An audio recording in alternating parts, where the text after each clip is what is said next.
ಅಂದ್ರೆ ಸ್ವಲ್ಪ low feel ಆಗ್ತಿತ್ತು ಅವ್ರಿಗೆ. ಸೊ ಇಮಿಡಿಯೇಟ್ ಆಗಿ ಒಂಚೂರು ಹಾಸ್ಪಿಟಲ್ ಹೋಗೋಣ ಅಂತ ಅಂದ್ರು. ಈಗ ಬಂದು ಆಸ್ ಯೂಶುವಲ್ ಒಂದೊಂದು ಟೆಸ್ಟ್ ಮಾಡ್ತಾರಲ್ಲ, ಸೊ ಆ ಟೆಸ್ಟ್ ಎಲ್ಲ ಆಗಿದೆ.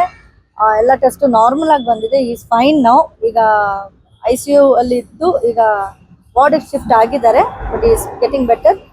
ಈಗ ಪರವಾಗಿಲ್ಲ, ಹುಷಾರಾಗಿದ್ದಾರೆ, ಮಾತಾಡ್ತಿದ್ದಾರೆ. ಅಂಡ್ ಮೋಸ್ಟ್ಲಿ ನಾಳೆ ಡಿಸ್ಚಾರ್ಜ್ ಮಾಡ್ತಾರೆ.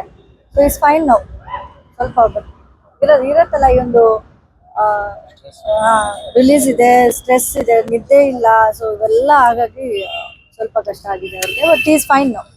ಬಾಡಿ ಸ್ವಲ್ಪ ಸ್ಟ್ರೆಸ್ ಆಗಿದೆ ಅಷ್ಟೇ, ಬಿಟ್ರೆ ಸೀರಿಯಸ್ ಆಗಿ ಏನೂ ಇಲ್ಲ.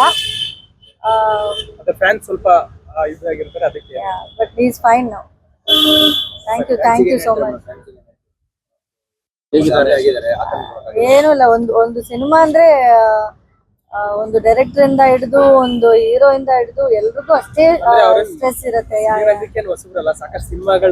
ಬಟ್ ಎವ್ರಿ ಫಿಲ್ಮ್ ಅವರು ಹೊಸ ಸಿನಿಮಾ ತರಾನೇ ಪ್ರಮೋಟ್ ಮಾಡ್ತಾರೆ. ಅಂದ್ರೆ ಹೊಸದಾಗಿ ನಾನು ಬಂದಿದ್ದೀನಿ, ನನ್ನ ಫ್ಯಾನ್ಸ್ ನನ್ನನ್ನು ನೋಡಿ ಖುಷಿ ಪಡ್ಬೇಕು ಅಂತ ಒಂದು ಏಮನ್ನ ಇಟ್ಕೊಂಡೆ ಎಲ್ಲರೂ ಸಿನಿಮಾ ಥಿಯೇಟರ್ ಬರ್ಬೇಕು ಅಂತ ಏಮ್ ಇಟ್ಕೊಂಡೆ ಎಲ್ಲಾ ಸಿನಿಮಾ ಮಾಡೋದು. ಅಂಡ್ ಪ್ಲಸ್ ಈ ಒಂದು ಸಿನಿಮಾ ಒಂದು ಒಳ್ಳೆ ಬಜೆಟ್ ಅಲ್ಲಿ ಮಾಡಿರೋಂತ ಒಂದು ಸಿನಿಮಾ ಆಗಿರೋದಕ್ಕೆ ಆ ಪ್ರೊಡ್ಯೂಸರ್ ಕರೆಕ್ಟ್ ಆಗಿ ಬಂಡವಾಳ ಆಗ್ಬೇಕು ಥಿಯೇಟ್ರಿಕಲಿ ಎಲ್ಲ ಈ ಸಿನಿಮಾ. ಯಾಕಂದ್ರೆ ದೊಡ್ಡ ದೊಡ್ಡ ಆರ್ಟಿಸ್ಟ್ಗಳು ಈ ಒಂದು ಸಿನಿಮಾಗೆ ಇನ್ವಾಲ್ವ್ ಆಗಿದ್ದಾರೆ.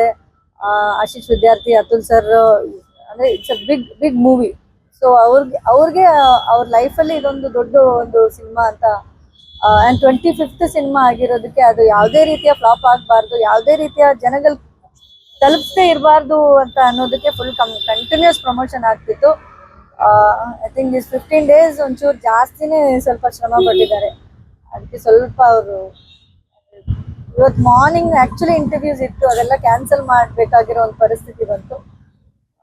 But is fine now. ವಾರ್ಡ್ಗೆ ಶಿಫ್ಟ್ ಆಗಿದ್ದಾರೆ.